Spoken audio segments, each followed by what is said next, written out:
this is Mary. Today I'm going to be giving you a tour of the budget planning section of my planner. This is the fourth section. There are 3 previous sections that already have videos, and then there's going to be 2 more sections, so watch out for those.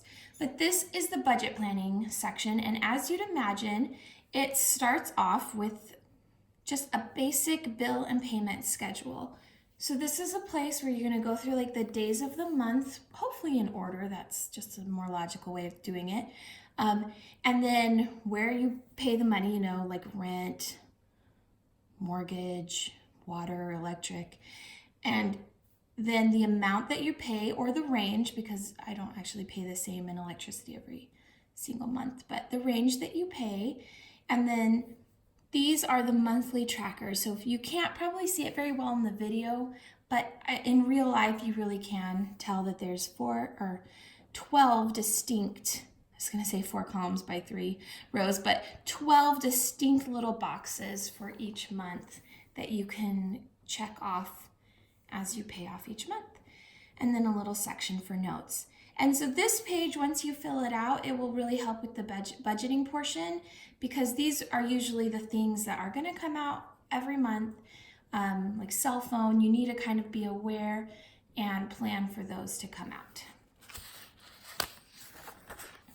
Oh, also, if you're doing your home management session each week, you can also make sure you've paid all the bills that are coming up due in the next week and a half or so. You can go through and make sure you've paid all those if they're not already on an auto schedule. Okay, the next page of this section is the debt payoff calendar. So this calendar, I kind of utilize the snowball debt payment right here. You can kind of learn about it. The idea of that is you list out all your debts, and then the debt that is the smallest current balance, you're going to try your hardest to pay that off sooner than planned. So you're going to try to find extra money in your budget, maybe work a side job, do what it takes, and then to be able to pay that debt off. And then next, instead of that money going back in your budget to going out to eat or groceries even, you're going to keep that money towards debts. Okay, so that's like the start of the snowball, is you now have whatever that payment was that you were paying every month. That's your little baby snowball. So the next debt you're going to go to, you're going to try to pay it off earlier. And let's say this one is like a $5,000, like the first one was maybe like an ER hospital visit, $2,000, and the next one is like a jet ski for $5,000. I actually don't know how much jet skis cost, but I'm guessing. So you're going to come here and you're going to take the money you were paying on the first visit and you're going to add that as an extra payment amount set. And then you're going to also each month try to add as much as you can extra to that, and then hopefully pay this off sooner. So now your snowball of the available money in your debt area has grown a little bit.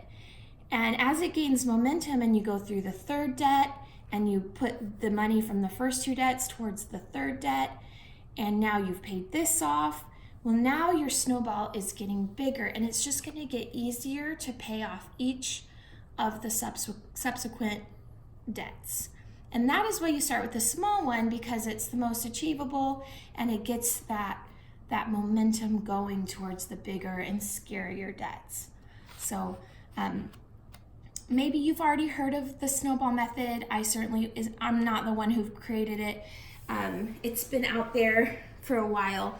But if you're new to it, I hope that that's encouraging and inspiring you that you really can get out of your debt.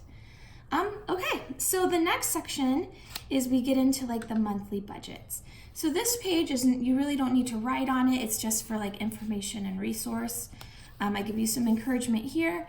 And then this is like a brainstorm of possible expenses. I probably still missed some of your unique expenses, but maybe not. Maybe this covers everything for you. So when you come over here to your monthly budget, you're going to try to put in what you expect in expenses for the month, and also put in what you expect for income.